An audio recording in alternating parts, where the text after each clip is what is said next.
First ಕಾಸಿಸ್ಕೊಂಡ್ರು, ಆಮೇಲೆ card ಅಂಟಿಸ್ಕೊಳ್ಳಿ ಅಂದರು ನಮ್ಮ ಕಾರ್ಗೆ. ಅದಕ್ಕೆ ಇಷ್ಟು ಕಾಸು ಮಡಗು ಅಂತಂದ್ರು ನಮಗೆ. ಇಟ್ವಿ ಪಾಪ ಅಂತ ದುಡ್ಡನ್ನು. ಈಗ ಇನ್ಯಾವುದೋ ಒಂದು ಸಿಸ್ಟಮ್ ಅದು ಇದಾಗತ್ತೆ ಅಂತಾರೆ. ಸುಮ್ಮನೆ ಬರೀ ವಸೂಲಿ ಕಾರ್ಯಕ್ರಮನೇ ಆಗೋಯ್ತು ನಿಮ್ಗಳದ್ದು. ಟ್ಯಾಕ್ಸ್ ಹಾಕ್ತಾಯಿರು, ದೇಶ ಕಟ್ತಾ ಇದ್ದೀವಿ ಅಂತ ಜನ ಕಟ್ಟೋದು ಮಾತ್ರ ಬರೀ ಇದೇ ಆಗೋಯ್ತು.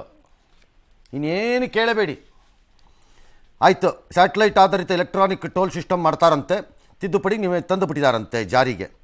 ಗ್ಲೋಬಲ್ ನ್ಯಾವಿಗೇಷನ್ ಸ್ಯಾಟಲೈಟ್ ಸಿಸ್ಟಮ್ ಅಂತ ಯಾವಾರು ಮಾಡ್ಕೊಳ್ಳಿ, ಸ್ಯಾಟಲೈಟ್ ಅಂತನಾರು ಮಾಡ್ಕೊಳ್ಳಿ, ಮಾರ್ಸಿಂದನಾರು ಮಾಡಿ. ಏನು ಅಂದರೆ ಅದು ಆನ್ ಬೋರ್ಡ್ ಯೂನಿಟ್ ಹೊಂದಿರುವವನ ಅಂದರೆ ಈಗ ಆ ಯೂನಿಟ್ ಹಾಕಬೇಕೀಗೆಲ್ಲ. ಇದು ಸ್ವಲ್ಪ ದಿನ ಸುಮ್ಮನೆ ಇರೋದು. ಈಗ ತಕ್ಷಣಕ್ಕೆ ಅದೇನೋ ಟೋಲ್ಕೊ ಆಟೋಮೆಟಿಕ್ಕಾಗಿ ಶುಲ್ಕ ಆಗೋದು. ಈಗಲೂ ಆಟೋಮೆಟಿಕ್ ನಾವು ಒಂದು ನಿಮಿಷ ನಿಲ್ಲಿಸ್ಕೊತೀವಿ, ಅದೇನೋ ರೀಡ್ ಮಾಡ್ಕೊಳತ್ತೆ, ಹೋಗ್ತೀವಪ್ಪ. ಇದು ಆರಂಭದ 20 ಕಿಲೋಮೀಟರ್ ಫ್ರೀ ಆಸೆ ತೋರಿಸೋದೀಗ. ಇನ್ನೊಂದು 2 ವರ್ಷ ಆದಮೇಲೆ ಎಲ್ಲ ಕಂಪಲ್ಸರಿ ಮಾಡ್ಕೋಬೇಕು ಇದನ್ನ ಅನ್ನೋದು. ಅದು ಮಾಡದೇ ಇದ್ರೆ ನಿಮಗೆ 3,000 ರೂಪಾಯಿ ಫೈನು ಅನ್ನೋದು. ಇದು ಡಬಲ್ ಟೋಲ್ ಕಟ್ಟು ಅನ್ನೋದು. ಬರೀ ಇದೇ ಆಗೋಯ್ತು. ಬರೆ ಹಾಕೋದು, ಬರೀ ಬರೆ. ಹೆಲ್ತ್ ಇನ್ಶೂರೆನ್ಸ್ಗೆ GST ಟ್ಯಾಕ್ಸ್ ತೆಗಿರ್ರಿ ಅಂದ್ರೆ ಕಮಿಟಿ ಮಾಡ್ತಾರಂತೆ. ಹೆಲ್ತ್ ಇನ್ಶೂರೆನ್ಸ್ಗೆ GST ಬ್ಯಾಡ್ರಪ್, ಅದು ಕಮಿಟಿ ಮಾಡೋಣ. ಇನ್ಯಾರ ಫೈನಾನ್ಸ್ ಮಿನಿಸ್ಟರ್ ಹೇಳ್ತಾರಂತೆ, ನೀವು ಬೇರೆ ಚೀಫ್ ಮಿನಿಸ್ಟರ್ಗಳು ನೋಡಿ ಕೇಳ್ಕೊಂಬನಿ ಅಂತಾರಂತೆ. ನೀವು ಮಾಡಬೇಕಾಗಿದ್ದಕ್ಕೆ ನೀವು ಯೋಚನೆ ಮಾಡಬೇಕು. ಲೆಕ್ಕ ಹಾಕೊಳ್ಳಿ. ಯಾವ ಲೆಕ್ಕಾಚಾರಗಳಪ್ಪ. ಸದ್ಯಕ್ಕೆ ಆಪ್ಷನಲ್ ಅಂತಿದ್ದಾರೆ ಸರ್. ಏನು ಈಗ ಆಪ್ಷನಲ್ಲು, ಆಮೇಲೆ ಶುರು ನೋಡ್ತಾ ಇರಿ. ಮಾಡ್ತಾರಂತೆ, ಅದು ಏನು ಮಾಡ್ತಾರೋ ಮಾಡಲಿ. ಅದೇನೋ ಟೋಲೋ ಪಾಲೋ ಅದೆಂಥದ್ದು ಯೂನಿಟ್ ಇದೆಯಲ್ಲ, ಆ ಯೂನಿಟ್ ನೀವೇ ಕೊಡ್ರಿ ಫ್ರೀ. ಸರ್ಕಾರದವರು ನೀವೇ ಕೊಡಿ, ಪುಕ್ಕಟೆ ಕೊಡಿ. ಹಿಂಗಾರೆ ಹಾಕಿಸ್ಕೊಂಡು ಹೋಗ್ತೀವಿ. ನಿಮಗೆ ಕಾಸು ಕೊಡೋದಲ್ಲದೆ ಅವಾಗವಾಗ ಕಾಸು ಹಾಕ್ತೀವಿ ಇದ್ರ ಮೇಲೆ ಬಂದು.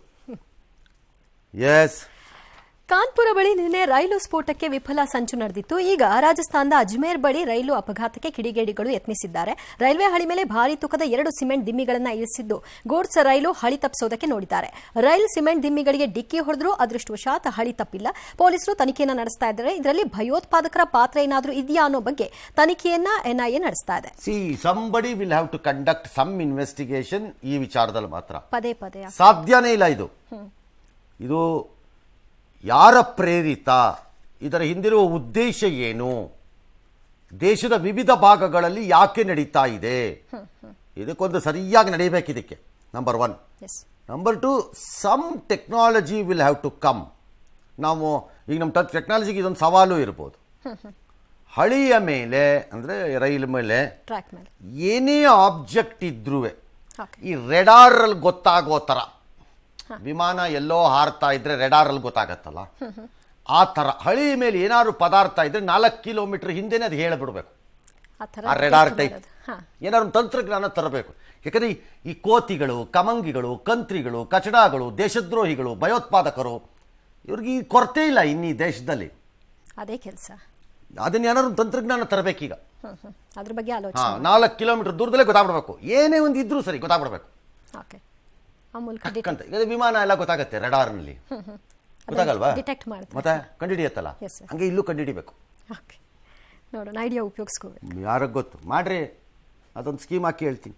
ಎಸ್, ಈಶಾನ್ಯ ರಾಜ್ಯ ಮಣಿಪುರ ಮತ್ತೊಮ್ಮೆ ಭಾರಿ ಹಿಂಸಾಚಾರಕ್ಕೆ ಸಾಕ್ಷಿಯಾಗಿದೆ. 10 ದಿನದಿಂದ 11 ಮಂದಿ ಬಲಿಯಾಗಿದ್ದಾರೆ.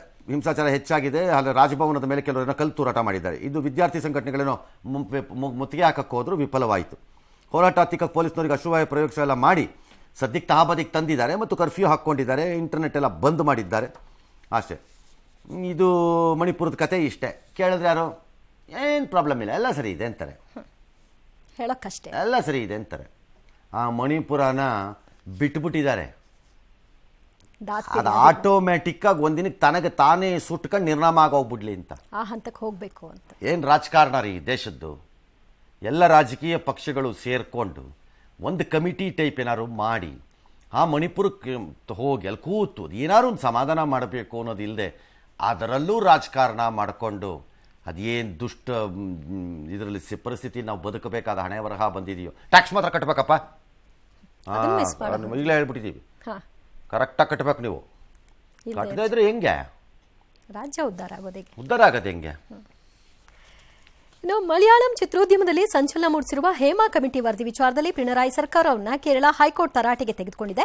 ಮಹಿಳಾ ಕಲಾವಿದರು ಎದುರಿಸ್ತಾ ಇರುವ ಸಮಸ್ಯೆಗಳನ್ನ ಬಗೆಹರಿಸಲು ಏನೆಲ್ಲ ಕ್ರಮ ತೆಗೆದುಕೊಂಡಿದ್ದೀರಿ, ಅಷ್ಟಕ್ಕೂ 4 ವರ್ಷ ಯಾಕೆ ಸುಮ್ಮನಿದ್ರಿ, ಏನ್ ಕ್ರಮ ತೆಗೆದುಕೊಂಡಿಲ್ಲ ಯಾಕೆ ಅಂತ ಚಾಟಿ ಬೀಸಿದೆ.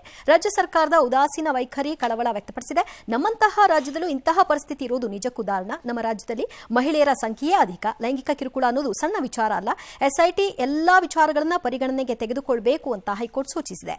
ಇತ್ತ ಸ್ಯಾಂಡಲ್ವುಡ್ನಲ್ಲಿ ತನಿಖಾ ಆಯೋಗ ರಚನೆಗೆ ಒತ್ತಾಯ ಕೇಳಿಬಂದಿದೆ. ಚಿತ್ರರಂಗದ ಕಲಾವಿದರ ಜೊತೆಗೆ ಸಭೆ ಆಯೋಜಿಸುವಂತೆ ಮಹಿಳಾ ಆಯೋಗ ಪತ್ರ ಬರೆದಿದ್ದರಿಂದ ಮೀಟಿಂಗ್ ಮಾಡ್ತಾರೆ ಸೋಮವಾರ. ಎಷ್ಟು ವಿಚಿತ್ರ ಅಥವಾ ಅವಮಾನಕರ. ಕೇರಳ ಅನಕ್ಷರಸ್ಥರೇ ಇಲ್ಲದ, ಅಂದರೆ 99% ಸಾಕ್ಷರತೆ ಇರುವಂತಹ ರಾಜ್ಯ.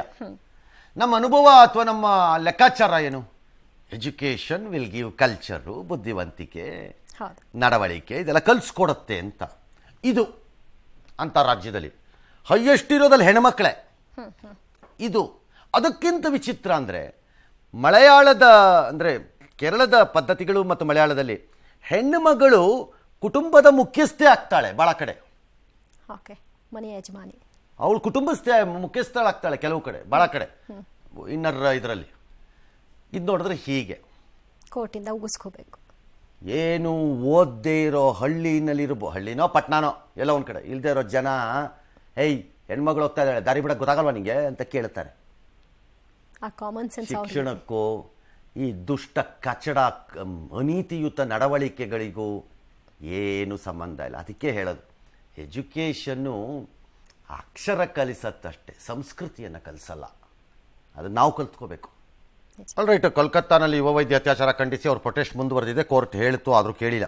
ಚಿಕ್ಕಮಗಳೂರು ಜಿಲ್ಲಾಸ್ಪತ್ರೆಯಲ್ಲಿ ವೈದ್ಯ ವೆಂಕಟೇಶನ್ ಅವ್ರ ಮೇಲೆ ರೋಗಿಯೊಬ್ಬರ ಸಹೋದರಿಯೊಬ್ಬರು ಚಪ್ಪಲಿಯಿಂದ ಹೊಡೆದುಬಿಟ್ಟಿದ್ದಾರೆ. ಯಾಕೆ ಕುಡಿಬೇಕಿತ್ತು?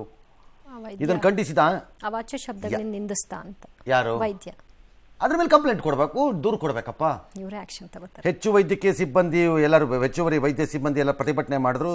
ಬೇರೆಯವರೆಲ್ಲ ಹೋಗಿ SP ದೂರು ಕೊಟ್ಟರು. ಆಮೇಲೆ ಕಾರ್ಯಾಚರಣೆ ಯಾರ ಮಹಿಳೆ ತಸ್ಲೀಮನ್ನು ಬಂಧಿಸಿದಾರಂತೆ. ಆರೋಪಿ ನ್ಯಾಯಾಂಗ ಬಂಧನಕ್ಕೆ ಕೊಟ್ಟಿದ್ದಾರೆ. ಫಸ್ಟ್ ಆಫ್ ಆಲು ಹಾಸ್ಪಿಟ್ಲ್ ಪ್ರಿಮೈಸಸ್ಸಲ್ಲಿ ಪ್ರೊವೊಕೇಶನ್ ಕ್ಯಾನ್ ಬಿ ಎನಿಥಿಂಗ್. ಈ ಡಾಕ್ಟರ್ಗಳನ್ನ ನರ್ಸ್ಗಳನ್ನ ಹೊಡೆಯೋದು ಬಡಿಯೋದನ್ನು ಮೊದಲು ನಿಲ್ಲಿಸಬೇಕು.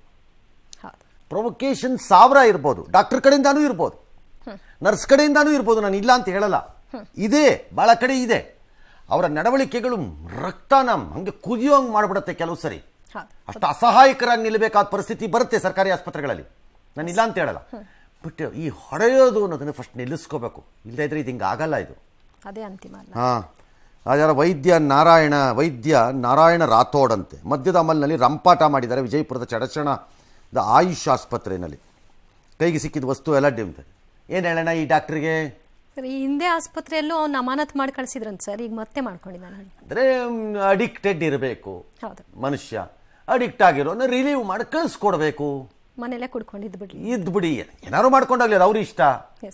ಈಗ ಕುಡಿಯೋದು ಅಪರಾಧ ಅಂತ ನಾನು ಹೇಳಕ್ ಬರಲ್ವೇ? ಕುಡ್ಕೊಂಡು ಡ್ಯೂಟಿಗೆ ಬರೋದು ಅಪರಾಧ ಅಷ್ಟೇ. ಕುಡಿಯೋದು ಅಪರಾಧ ಅನ್ನಕ್ಕಾಗಲ್ಲ. ಕುಡಿದು ಗಾಡಿ ಓಡಿಸಿದ್ರೆ ಅಪರಾಧ. ಡ್ರಂಕ್ ಅಂಡ್ ಡ್ರೈವಿಂಗು, ನನ್ನ ಎಡಿಟರ್ ಒಬ್ರು ಕೇಳ್ತಿದ್ರು, ಡ್ರಂಕ್ ಅಂಡ್ ಡ್ರೈವಿಂಗ್ಗೆ ಶಿಕ್ಷೆ ಇದೆ, ಡ್ರಿಂಕಿಂಗ್ ಅಂಡ್ ಡ್ರೈವಿಂಗ್ಗೂ ಶಿಕ್ಷೆ ಇದೆಯಾ ಅಂತ. ಯಾಕಂದ್ರೆ ಹಾಗೆ ಹಂಗಾಗಿ ಅದು ಅಪರಾಧ ಅಲ್ವೇ ಕುಡಿಯೋದು. ನಾವೇನ್ ಮಾಡೋಣ? ಸರ್ಕಾರದವ್ರೆ ನಿಮ್ಗೆ ಆದಾಯ ಬೇಡವಾ? ಮತ್ತೆ ಎಸ್. ಇನ್ನು ಕನ್ನಡಿಗರೇ ಹೆಚ್ಚಿರುವ ಮಹಾರಾಷ್ಟ್ರದ ಜತ್ನಲ್ಲಿ ರಾಜಕಾರಣಿಯೊಬ್ಬರು ಮರಾಠಿ ಭಾಷೆಗೆ ಆಕ್ಷೇಪ ವ್ಯಕ್ತವಾಗಿದೆ. ಮರಾಠಿಯಲ್ಲಿ ಭಾಷಣ ಮಾಡೋಕೆ ಮುಂದಾದ್ರು, ಕನ್ನಡದಲ್ಲಿ ಮಾತನಾಡಿ ಅಂತ ಮತ ಕೇಳಲು ಬಂದ ರಾಜಕಾರಣಿಯನ್ನ ಕನ್ನಡಿಗರು ಆಗ್ರಹಿಸಿದ್ದಾರೆ. ಈ ವಿಡಿಯೋ ವೈರಲ್ ಆಗಿದೆ. ಮಹಾರಾಷ್ಟ್ರ ಕನ್ನಡಿಗರ ಕನ್ನಡ ಪ್ರೇಮಕ್ಕೆ ಭಾರಿ ಮೆಚ್ಚುಗೆ ವ್ಯಕ್ತವಾಗ್ತಾ ಇದೆ.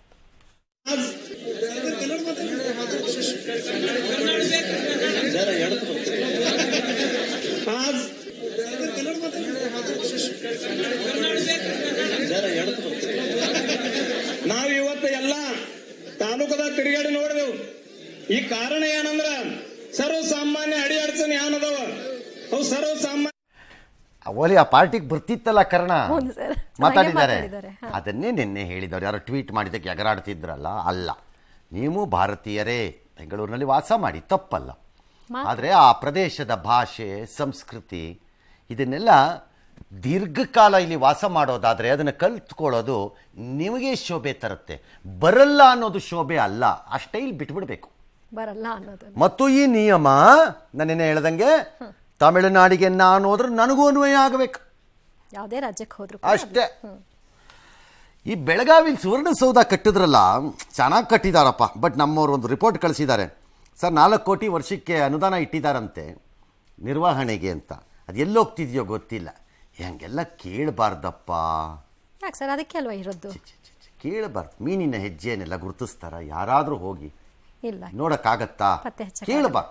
ಸರ್ಕಾರ ದುಡ್ಡು ಎಲ್ಲೋಯ್ತು ಅಂತ ಕೇಳೋ ಅಪರಾಧ ಮಾಡಬಾರ್ದು. FIR ಹಾಕ್ತಾರೆ ಪ್ರಶ್ನೆ ನಾಳೆ. ಸರ್. ಅಯ್ಯೋ, ಅಯೋಗ್ಯರಂತಂದು ನಾಚಿಕೆಟ್ಟವ್ರು ಎಲ್ಲ ಏನಕ್ಕೆ ಇನ್ನೂ ನಮ್ಮ ಪ್ರಾಣ ತಿನ್ನಕ್ಕಿದ್ದೀರೋ ಎಲ್ಲರೂ. ನಾಚಿಕೆ ಆಗಲ್ಲ? ಆ ಭಾಗದ ಒಂದು ಸಂಕೇತವಾಗಿ ನಿಲ್ಲಬೇಕಾಗಿದ್ದಂಥ ಒಂದು ಕಟ್ಟಡನ ನಾವು ಈ ರೀತಿ ಇಟ್ಕೋತೀವಿ ಅಂತ ಅನ್ನೋದು. ಮನುಷ್ಯರ ಏನು ನೀವುಗಳೆಲ್ಲ ಅಂತ ನಂಗೆ ಅರ್ಥ ಆಗಲ್ಲಪ್ಪ. ಏನು ತಿಂತಾರೆ ಇವರೆಲ್ಲ? ಅಂದರೆ ದುಡ್ಡನ್ನು ಒಂದನ್ನೇ ತಿನ್ಕೊಂಡು ಬದುಕ್ತೀರಾ ಅಂತ ನೀವುಗಳು. ಥೂ ಥೂ ಥೂ ಥೂ. ಈಗ ಅದು ಹಸಿರು ಬಣ್ಣಕ್ಕೆ ಹೋಗಿದೆ. ಹಸಿರೇ ಉಸಿರು ಅಲ್ವಾ? ಸಂದೇಶ ರವಾನೆಗೆ ಬಿಟ್ಟಿದ್ದಾರೆ ಕಣ್ರಪ್ಪ. ಪಾಚಿಗಟ್ಟಿರೋದು. ಲಜ್ಗೆಟ್ಟವರು, ಮಾನ ಮರ್ಯಾದೆ ಇಲ್ದಿದ್ದವರು, ಮನೇಲಿರೋರನ್ನ ಬೇಕಾದ್ರೂ ಮಾರ್ಬಿಡ್ತೀವಿ ದುಡ್ಡಿಗೆ ಅನ್ನೋ ತೀರ್ಮಾನಕ್ಕೆ ಬಂದಿರೋರು ಮುಂದೆ ಏನು ಮಾಡೋಕ್ಕಾಗತ್ತೆ? ಮಣುತಿನ ಕಟ್ಟಿದ್ರೆ ಅದು ನಂಗಾರೆ. ಇನ್ನು ಚಿಕ್ಕಮಗಳೂರು ಮೆಡಿಕಲ್ ಕಾಲೇಜ್ ಸೋರ್ತಿದೆಯಂತೆ. 450 ಕೋಟಿ 2 ವರ್ಷ ಆಗಿದೆಯಂತೆ. ಏನು ಮಾಡೋಕ್ಕಾಗತ್ತೆ? ಸೋರುತ್ತೆ. ಏನು ಮಾಡೋಣ ಈಗ ಅದಕ್ಕೆ?